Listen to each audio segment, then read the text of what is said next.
Welcome to the Reschool'd podcast, the show that discusses all the things that schools may have missed, with your hosts AJ Kuti and Jason Gordon. Hey everybody, welcome back to the show. We are the Reschool'd podcast, the show that discusses all the things that schools may not have prepared you for. As always, I am AJ, and sitting across from me, God bless you. I see you sneezing over there. Jason, how are you doing? Doing great. If I can get these sneezes out. I hear you. I hope that's some allergies kicking in. Yeah. You know, no early signs of a cold. Yeah, no kidding. So the weather's been ridiculous, man. Warm one day, freezing cold the next, and now it's raining. So, this is not an endorsement by any stretch of imagination. We're not endorsed by them or sponsored by them, although it'd be really cool if we were. Have you seen that series on Disney Plus, that Limitless with Chris Hemsworth? No. It's actually really cool. Like it's all about like him trying to implement things that have been studied that extend your life or have the likelihood of helping you extend life, so longevity and stuff like that.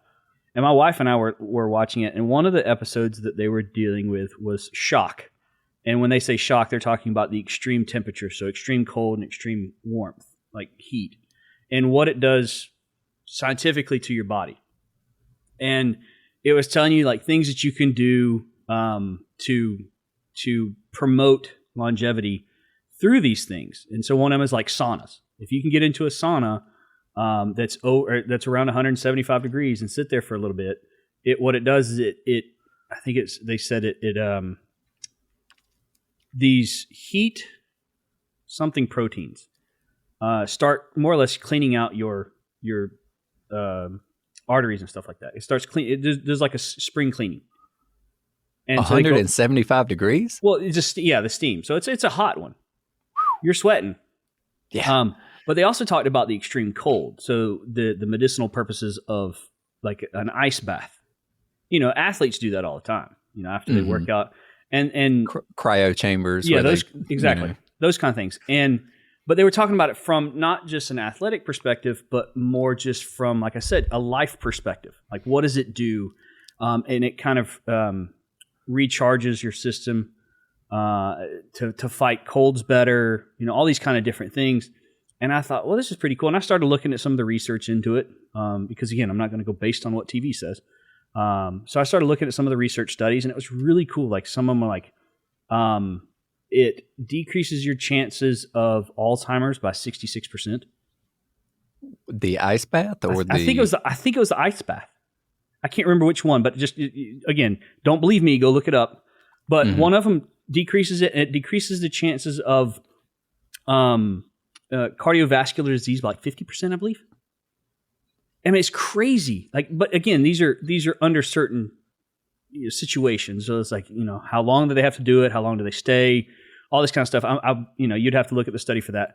But even a little bit, I'm thinking this is really interesting. And one of the things that they suggested on top of doing like an ice bath like weekly is when you're taking a shower, the last 30 seconds of your shower, just turn it on all cold water and just let it hit you. And I did that. And it was bad.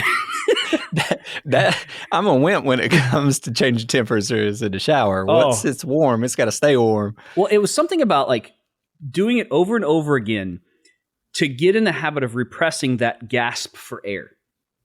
You know, when you get cold, you're like that kind of thing. So you're trying to get to the point where that's not even a thing anymore.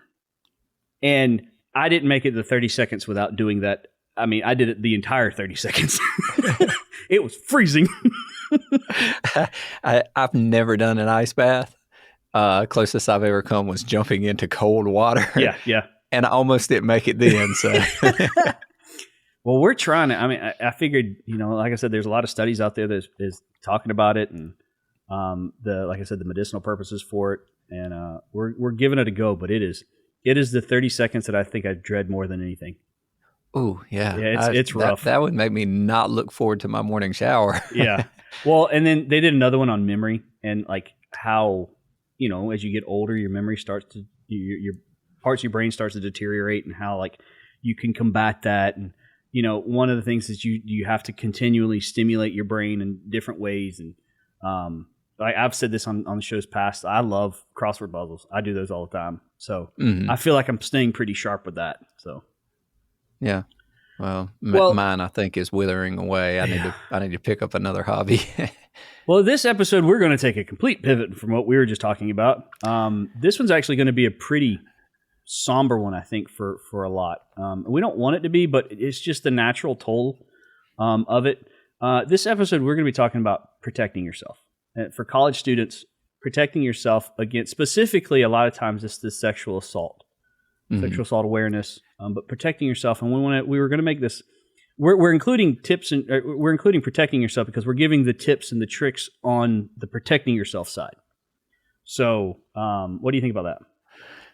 Yeah, I mean, important topic. We got to cover it. That's something, it's just germane to life. But before we do, remember, got to hit us up on our website. Let us know the things you want to hear about. This is something that actually has come up from listener comments before. So please, if you can, that's Reschool'd with a D, not an ED.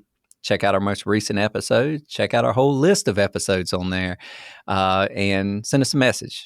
Okay, we'll even give you a shout out if you give us a good reason for a shout out, and then of course on your favorite podcasting apps, check us out there too. Give us all those stars, recommend us to other people, and then we do some stuff on social media too, so you can check us out there.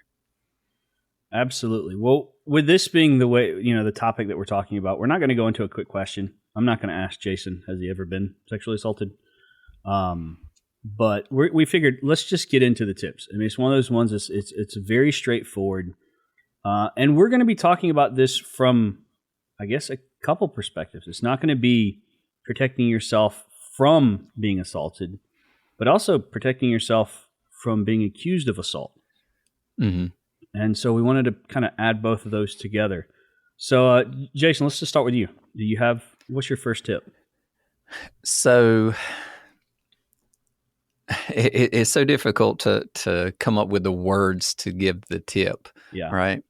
The first thing is to be aware of your situational environment, your surroundings, because sexual assault comes up in almost every scenario you can imagine when alcohol is involved.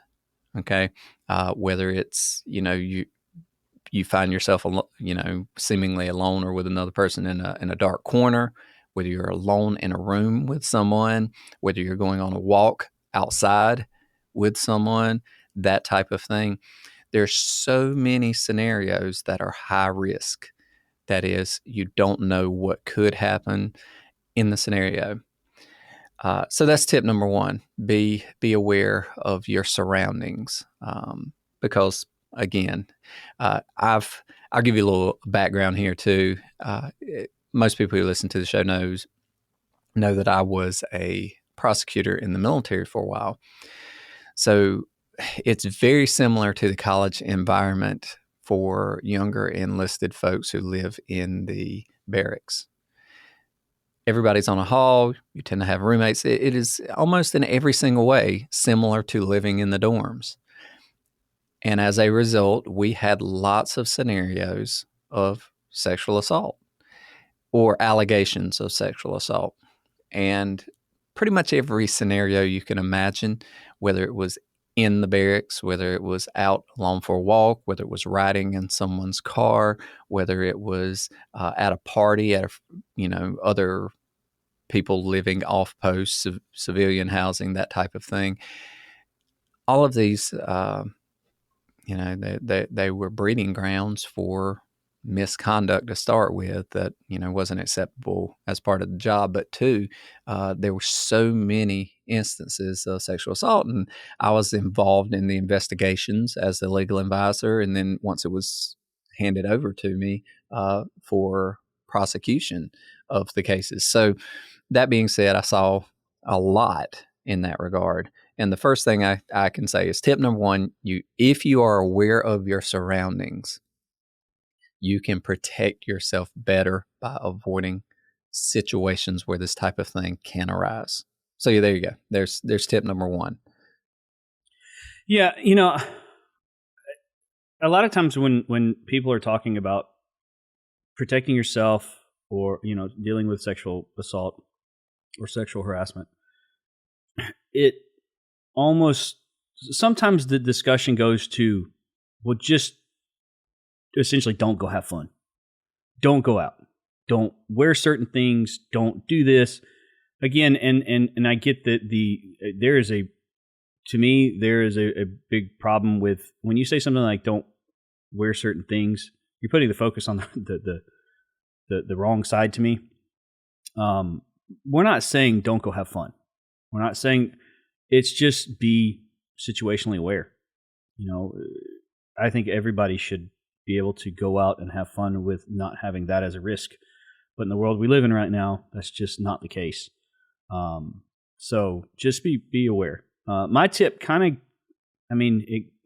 have a feeling all these tips are going to kind of work in with each other. But along with being situationally aware, I'm a big believer of, go with somebody.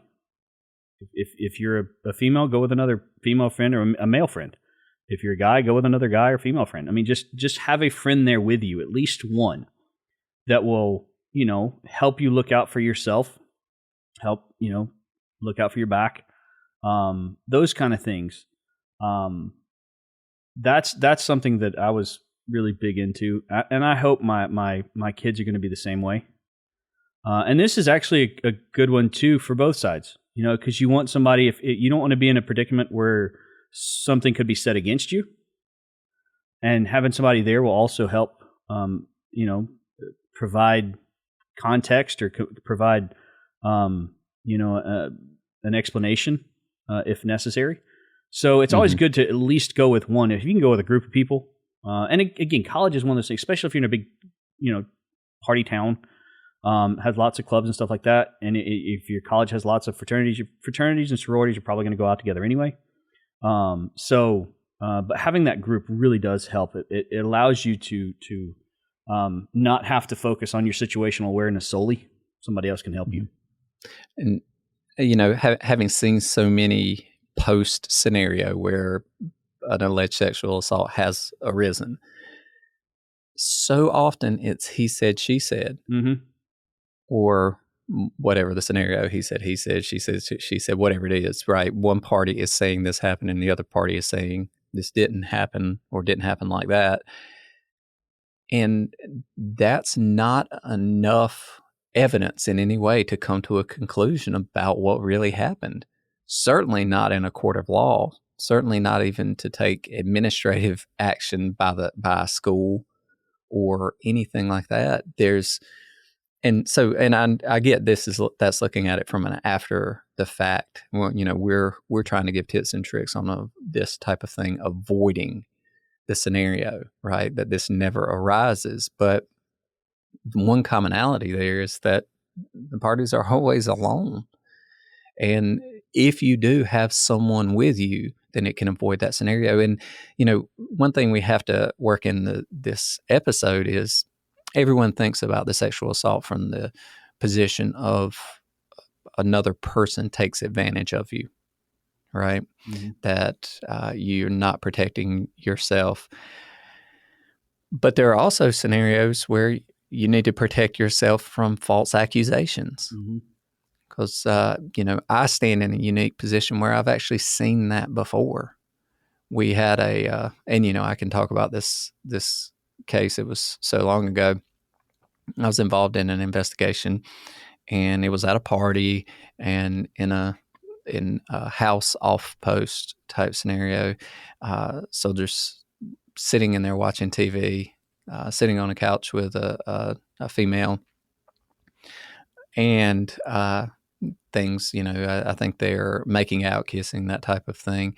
And the guy says something completely inappropriate, tries to get the girl to do something she didn't want to or wasn't comfortable doing. And he says, well, then if you want to do that, get out. That simple. And she was incredibly angry, just kind of storms out. And she files a sexual assault complaint saying, alleging that a sexual assault has happened. And of course, when the investigative division undertakes it, start looking into it, taking statements for everybody. I was in there for taking the statements. And obviously, I talked to them directly as part of putting together a potential case. Never talked to the accused, but I did watch the recordings about the accused, and his explanation was, no, this is how it happened. I said these things to her, and she just got angry, got up, and left. And her scenario was, no, he took advantage of me. He forced me into this, blah, blah, blah. And we put him on a polygraph, a lie detector test, if you will. And for people who don't know much about that, they can be very, very accurate in terms of confirming things. The reason they aren't useful is because in many scenarios, you can't get somebody on a baseline as far as the way you measure, the way their body reacts to certain things in scenarios, so you can't measure it. But for some people, it is extraordinarily accurate to determine whether they're saying something that's false. And when this guy, he passed it with flying colors. There was zero doubt in the polygraph examiner's mind about this guy he is telling 100% the truth. And when you listen and watch his answers, you didn't doubt, because what he was saying was not flattering or favorable, except for the fact he said, I did not sexually assault anybody. And we continued to investigate the scenario. And what ultimately saved him as much as anything were all the people that came in, just kind of walked in and out of the room at different times, and what they said, what they saw, and that corroborated so much of what he said. Even the people who witnessed her leaving were able to corroborate so much of it and discount so much of what she said. And then finally, she agreed to be on the polygraph, and she flunked it with flying colors, the opposite direction. It was utterly obvious that when she was answering certain things, she was lying. I mean, she was, because they got her on a very solid baseline, and then they were able to tell that. And then when confronted with some of the other statements by people in the room, she broke down and admitted that she did it because she was embarrassed, because she was angry, because that no sexual assault happened, that type of thing. And she elaborated on a type scenario. And, in those types of scenarios, a lot of people would say, well, she should be punished, but it rarely happens that way and in that scenario. So this would have ruined this guy's life utterly, right? It would have not only cost him his career, of course, he would have been kicked out of the Army, but he would have been prosecuted, and time in prison on a federal conviction will really, really, really limit a lot of your options for the rest of your life, right? I mean, it would have had ongoing consequences to register as a sex offender, to never be able to own a weapon again, things like that, right? Potentially. But anyway, those types of things. So that is a long, drawn out scenario that I'm telling you that it does arise. Now, I've seen many, many scenarios where a sexual assault in that same scenario did occur, right? But that was just one example, and I could give you a dozen examples the same way, but that was one of the most that stood out with me after the fact. So basically, the takeaway from all this is this: it goes both ways. Yep. You protect yourself against false accusations or allegations, but also you protect yourself against someone actually perpetrating some level of assault against you by having other people in the room. It goes back again to it's in support of what I said to start with. Know your surroundings, know your situation. If you're in a public area, if you're not in an area where it's easy to be taken advantage of, that type of thing, there you go. So yeah, There you go. I've talked for a while, but that was my story, AJ. You brought up the polygraph. When in one of my master's programs or one of my classes, we actually had a polygraph, a certified polygraph reader come into class and talk to us about it. And it was super cool to hear a professional talk about that, like you were saying, there are times when it can be very accurate. There's times it could be not as accurate. And the defining piece that he kept coming to was, it is the time to establish the baseline. Mm-hmm. Because he said, if you want a good polygraph test, it's going to take you like 2 hours, because the first hour is really just establishing that baseline, or maybe even an hour and a half. Or more. Yeah. I mean, it could be way more. Yeah. So, but so that's not one of those foolproof things, but in some cases it can be extraordinarily accurate. And that's the reason it's still used so commonly. Right. But and I guess I used up a story on yours about, keeping people around. So far we've given 2 examples. 1, know your situation surrounding. 2, keep people around. 3, another commonality that I saw with almost every sexual assault scenario was alcohol. Mm-hmm.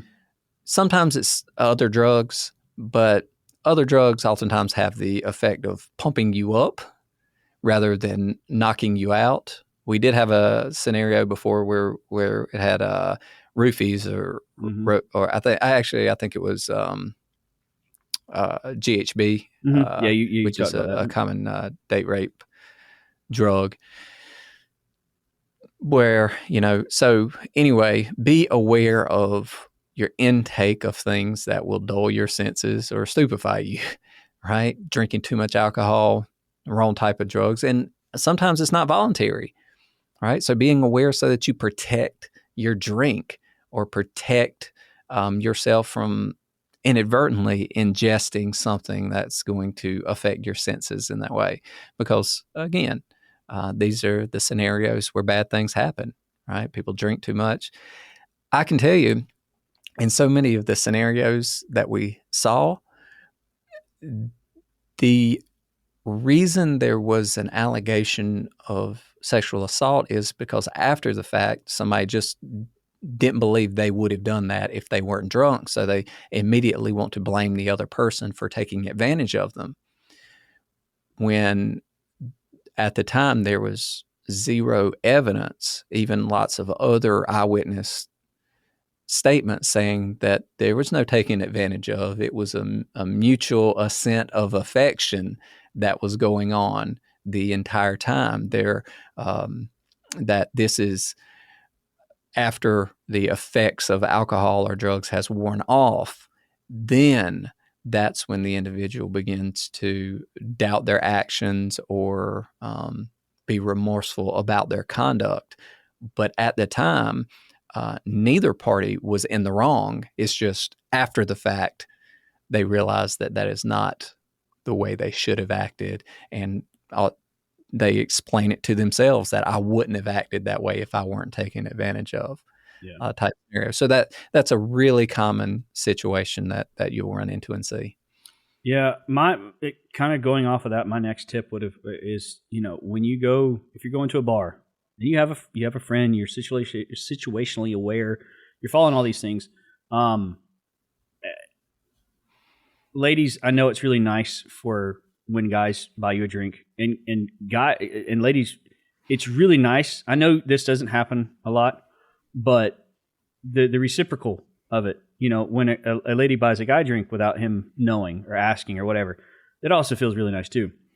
But always see your drink. Always be aware of your drink, where it comes from. Watch it being poured. Keep it with you. Don't get it from someone that you didn't see it being made. They brought it to you from the bar. That's a quick and easy way to get stuff slipped into it. There are these guys, I wish I knew their name. I'm actually looking this up right now. There are 2 guys. I want to say they were from UNC. Are you talking about the finger polish lacrosse players? No. The finger nail polish. So they were from Yeah, or no, NC State. That's where they were from. So these college students, I think it was two guys, I believe, created this nail polish for women to put it on your fingernails, swirl your finger in the drink like some women normally do, and if it changes colors, it shows that it detects a number of date rape drugs like Xanax, GHB. There's another one I can't say the name of, Rohypnol. Rohypnol? Okay, sure. I don't know what that is. But it'll change colors based on you just dipping your finger in it, which is, I mean, again, the saddest part when I read these kind of things is like part of me is like, I guess my business brain is like, that's really cool. Like that's a product that can help a lot of people, save a lot of people. But then I guess maybe the more human part of me, especially now the dad of two girls, part of me looks at it and goes, it's really sad that we actually have to come up with that. Right. Like that is one of those things that, but it's out there.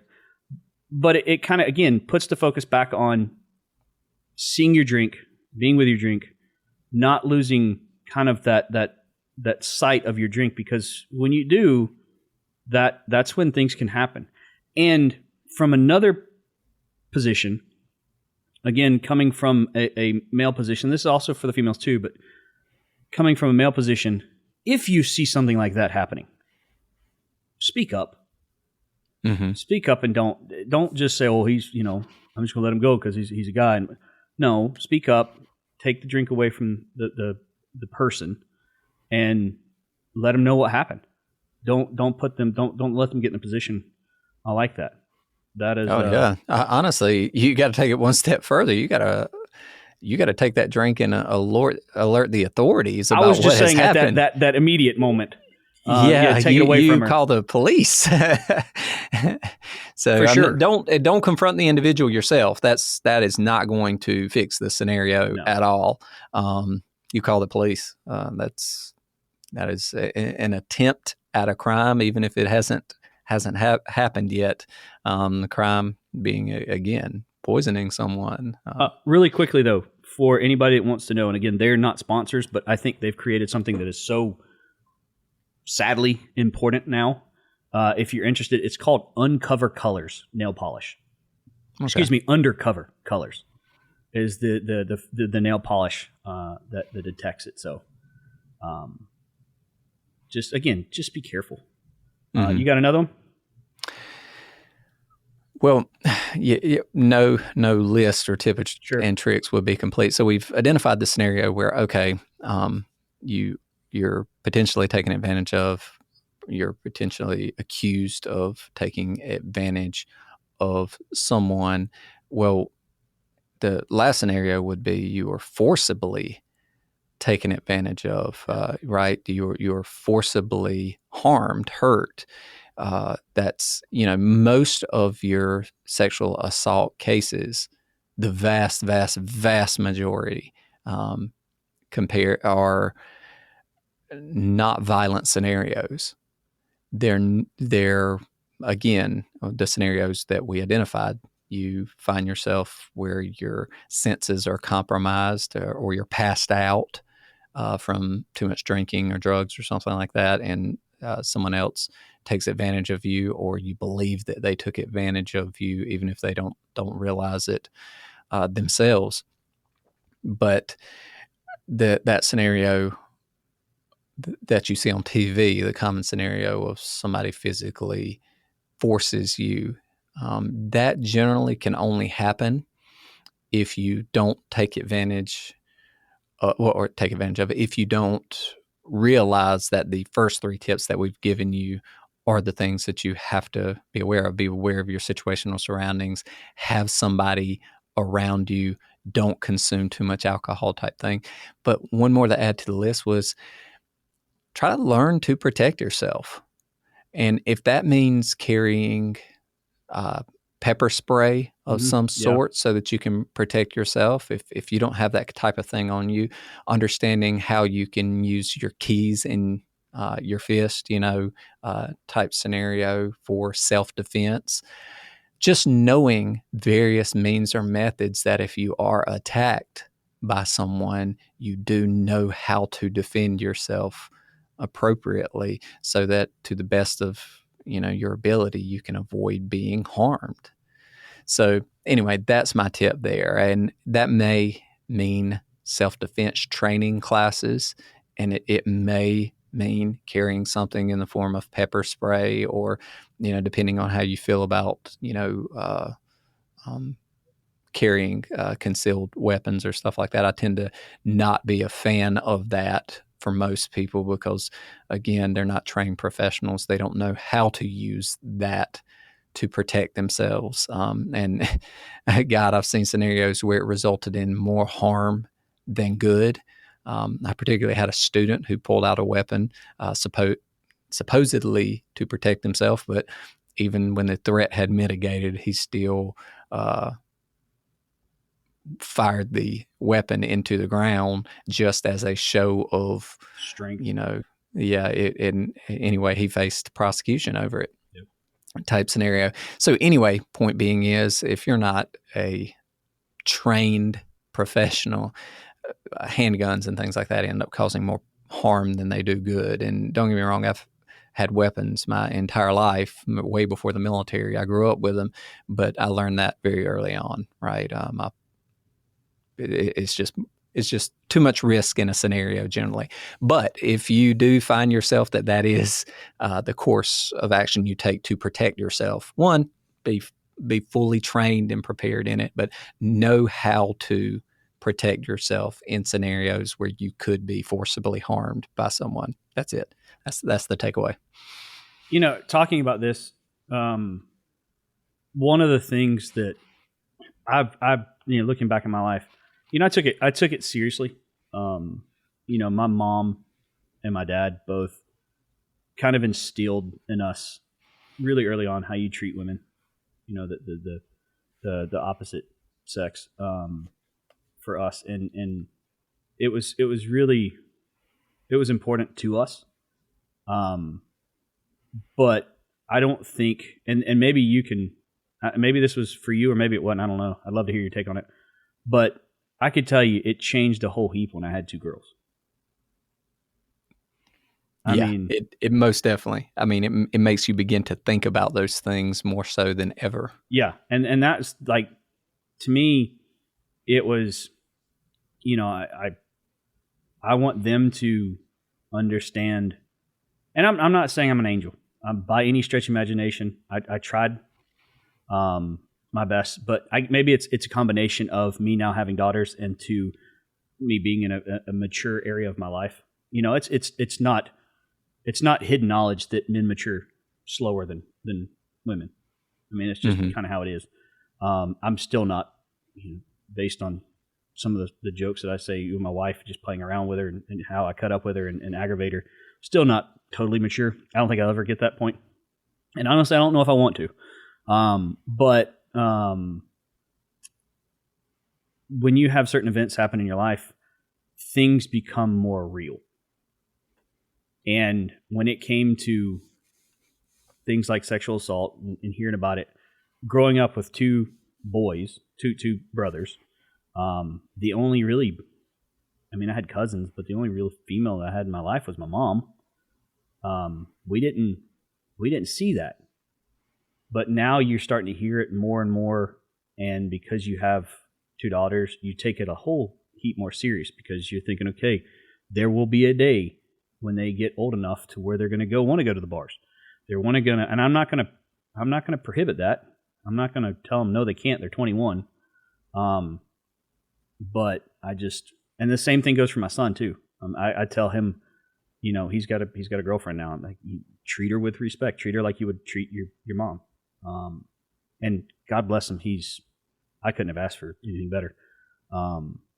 But it's those things. So it's a combination now of, I tell my girls, don't get in those situations. And I tell my son the same thing. Don't get in those situations.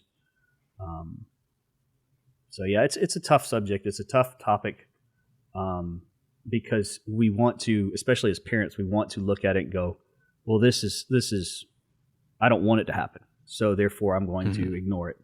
And you can't. You have to be able to talk about this openly and honestly, and that's hopefully what we did here. So do you have any parting words before we head out? Well, yeah, I mean, this was a somber topic. It's something necessary that we need to bring up. We know that you hear all the time about scenarios where people can take advantage of you, to be aware of that. So we had to bring up the aspect of there are scenarios where you could be alleged of taking advantage of someone when you didn't feel that way or don't believe that happened at all. That is real. It does happen. So just be aware of it. But AJ's advice of treating someone with respect. So going into any scenario, you protect yourself from being taken advantage of, protect yourself from a situation where others would perceive or believe that you took advantage of them, protect yourself from someone who is out there maliciously wanting to hurt or harm you. And our tips are probably the single best ways you can do that. Situational awareness, having other people around you, avoiding things that stupefy yourself, and then if the need arises, the ability to protect or defend yourself to the extent possible. All of those things are like I say, they should be core principles in life, not just in the college environment. So wherever you are, wherever you find yourself in the future type scenario. So that's it. That's all we got. Hopefully you take something away from this, and hopefully this is helpful. Absolutely. Well, we hope you enjoyed the episode. We hope to see you next time. Until then, goodbye. Take care. Thanks for listening to the Reschool'd podcast. Be sure to head over to reschool'd.com for news and other information on things we're getting into.